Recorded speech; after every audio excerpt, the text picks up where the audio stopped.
Welcome Manchester United fans, this is the United way, where I'm going to bring tactical analysis on Manchester United all season long. And my name is Wasim, this is the first time I met you, so welcome to the channel. So as you saw from the thumbnail, I'm going to look at 3 players that could be integral to this Manchester United team under the Ruben Amorim era. So let's go. I hope you enjoy the video, like the video and subscribe and join me on this journey. Let's go. So, first player I'm going to look at is Leny Yoro. So, we already know his physical profiling, that he's strong, athletic, tall, got good recovery pace. But let's look at it from a tactical perspective, something different from what you usually see.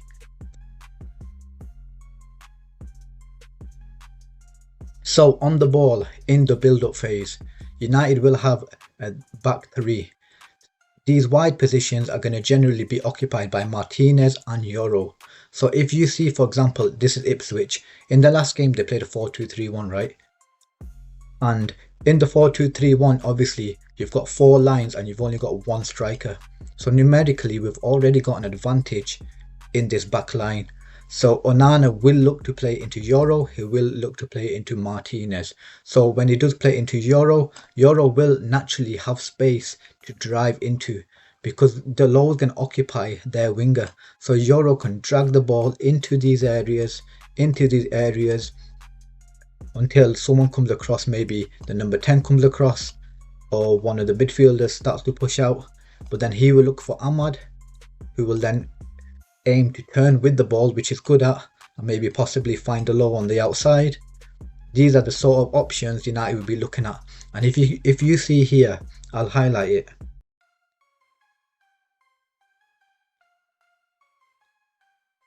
This little box here. I know it's a bit awkward, but it's a diamond shape. So you can see Yoro, Ugarte, Ahmad, and Diallo. So it looks like a box shape, but it's also like a diamond shape, as you can see. And this is an advantage of this system. It's what the 3-4-3 allows. It allows these diamonds in these wide areas. So if you look at the opposite side, Mazraoui, Martinez, Casemiro, and Fernandez. So numerically in these areas, we're actually going to have an advantage. That's why it's good to play into these areas. Also with Yoro, on the ball, he's got a good range of passing, so he can play it direct through the lines, or he can play it maybe more longer into the likes of Rashford, or even when the Ipswich players come across, he can switch play and maybe find the opposition, not the opposition, our own player Mazraoui on the opposite side. That's what I was trying to say, but bear with me, it's my first video, a bit anxious. Right,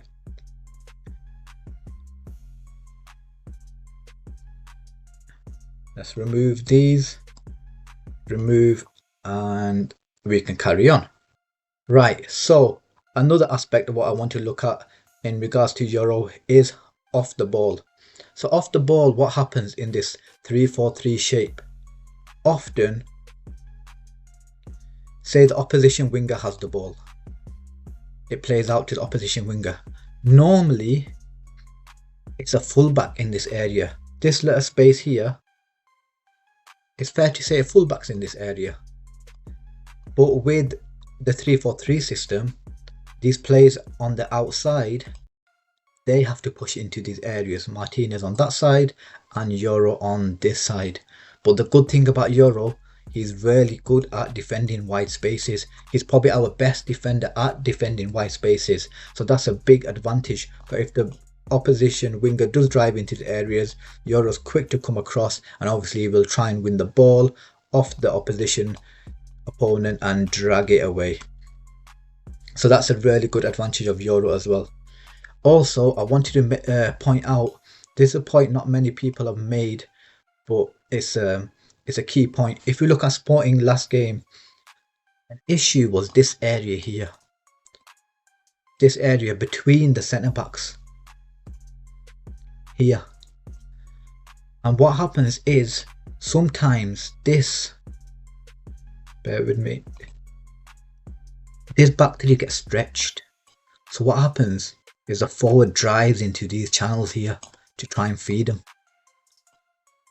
And then often it could be a 1v1, or you can even bring it away from our defender and possibly get a strike on goal. But with Yoro, I think a really good advantage is the low needs to be switched on, so you have to come back, and Yoro and Martinez have to tuck in to nullify this space, so that if this striker was to latch on the ball, it's congested now, much more difficult, and Yoro's recovery pace is going to be so important in this system. Right, I'm going to move on to the next player, which is Ugarte. So Ugarte's role, I think some people are a bit confused, but you shouldn't be too confused, it's fine. So in these positions, so we've got the 3-4-3, the 10s will be a bit more narrow, Rashford a bit higher, okay? So Ugarte in this position, his aim is not really necessarily to run with the ball. That's not his primary aim, although he is a good ball carrier.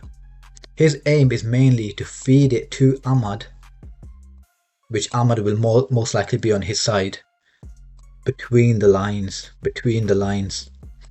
Whereas Casemiro, it could be Kobe Mainoo, but this player is often the more box-to-box midfielder, and he will carry the ball, and he'll even join the 3 up front to make a 4, and Mazraoui could potentially come round to cover. So that's it, just very simple. Keep it simple. Play the ball into your wing back, play your ball into your narrow number 10. Very simple game on the ball for Ugarte. And also, I didn't mention, or I forgot to mention, when the ball is with the back 3, he's just going to make these shuttle runs, try and find space, get the ball, turn and bring it forward. Very easy. But why do we sign Ugarte? Ugarte is one of the best ball winners in Europe, period. No one can take that away from us. They can take his on the ball ability. He's not that smooth or so forth, but off the ball, he is clearly one of the best players in terms of duel winning in Europe. Simple. So here's what I want to show you. So let's say the opposition are building play out, and then we've got a forward 3, and let's say the 3 there and the back 4 over here, and they will look to play it between the lines, also maybe out to the fullback. However, Fernandes, Rashford and Ahmad is obviously a 3 compared to against a 4, so maybe they can find a way out. So when the team does press, the lows man is going to be this man here, the left back who might advance, so the low has to take him. So then the point being is, in this position, let me highlight it, there is a 2v3. So this is how Ugarte performs in this position. This is very important. Let me select him. So Ugarte over here, I don't know why I keep moving around like I'm getting into the game. Casemiro, for example, will close down this man, so then this option is taken, right? But Ugarte, he has more of a hybrid option. He has to judge whether this player is going to play into there, or I don't know, he turns onto his left foot and tries to play a more difficult pass through the lines. So can you see Ugarte here in the middle? He's going to assess the situation. So he's going to stay in between. Can you see me? He's in between these players, and he's going to think, do I press here, or is he covered because of Rashford's cover shadow, and is it more important I pick up this man over here? That's just in the game, that's just situational. So that's like a key component to Ugarte's game. Whereas other players, they're mostly marking 1-to-1, whereas he's got 2v1. But because he's so good at covering the ground, so say the ball just came across, he's so sharp over these first 4-5 yards that he closes them down and probably wins it often, more than often, and then feed it into the forward players. So that's why Ugarte's got like a special role at United off the ball. And also, I think this is a more obvious point that I'm going to make. Diallo's gonna be high and wide. He is really going to be high and wide in these positions. Mazraoui will probably be more, not as advanced, but more in the mid block, so to speak. But Diallo, considering his forward qualities, he's going to be high and wide often. So the good thing about having Ugarte in this position is he can come across.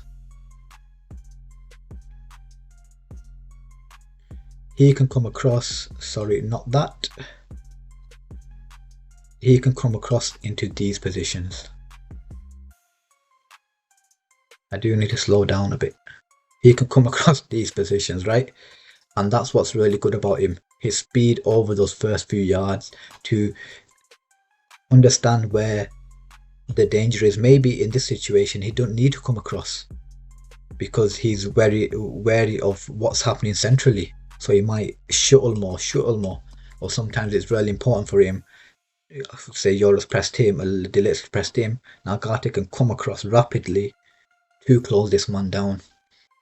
So hopefully I made sense with that point regarding Ugarte. Right, lastly,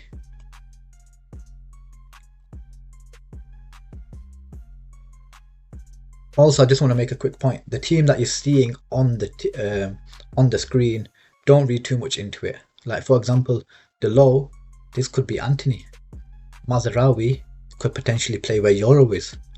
Where Mazraoui is, that could possibly be Garnacho, although I wouldn't play him there. That could possibly be Diallo on this side, and it could be Antony on this side. So don't read too much into it. And again, here Kobbie Mainoo could be here.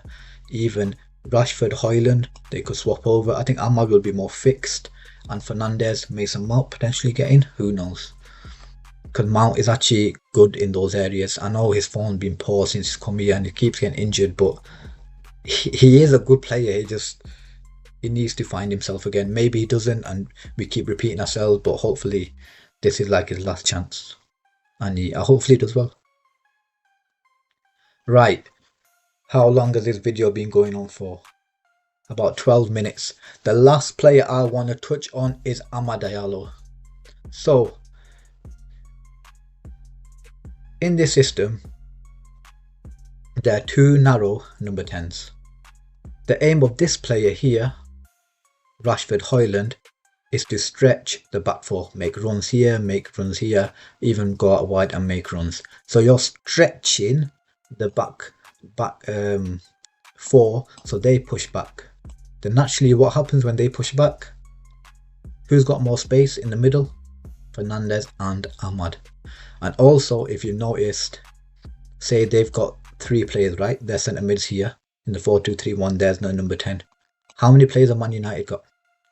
1, 2, 3, and 4. So really, with this, we've created a box. We've created a box and outnumbering them centrally. But what's really good with Diallo is he's excellent in these tight spaces. Absolutely excellent, receiving the ball, spinning, driving with the ball, and so forth. We saw in his Europa League game where he won it off the defender and scored into the far corner. That's the quality Amad Diallo's got, and he's going to be the most natural player in this position, in my opinion. So also with Diallo, because it's congested there, it's important you've got a good first touch, because these spaces can be very narrow. Then what are you going to do when you're receiving it there? Say for example, sometimes it's Rashford and he might have a heavy touch, and then the defender wins it and they've won the ball, and fans start to get annoyed. But Ahmad, it normally sticks. And then the key, not the key, but a point that is important, the wing backs can then push up. Because how can the wing backs push up, right? How can the wing backs push up if every time you play this ball into here, and let's say it's someone else keeps losing the ball, the wing backs can be here, then what? They're going to be onto goal, and they've got a lot of numbers forward. So now you know you can trust Ahmad in possession. Now Mazraoui can advance. Can I use Mazraoui and play into him? Maybe Mazraoui makes a longer run. Can I play it through the lines and so forth? That's why it's really good that we got Ahmad there, and he's the most unique profile that we have in those narrow number 10 positions. And that's the key point I wanted to make. Also with these number 10s, what's his name? Ruben Amorim, he likes one of them to drive with the ball, and I think we've got that in Ahmad. Absolutely excellent close dribbler, knocks it off his feet with fast paces. Sometimes if you want to cover ground quicker, or sometimes more delicate touches, and then play the ball forward. So he's got both components, he's got both sides. Whereas Fernandez, he'd probably be more of a creator, kind of feed Rashford through and so forth. So that's round about it. You tell me what you thought of the video. Comment below. Please like the video. It will help my channel to grow. I'm a new channel, new creator, and hopefully I continue in this space because I quite enjoy it. So thank you for watching. Tell me who you think is going to be integral to Manchester United's success this season. Maybe you got an alternative 3. Fair enough. I'll read the comments. I'll reply to you. So thank you. I don't want to carry on speaking for too long. Hope you enjoyed the video. Take care.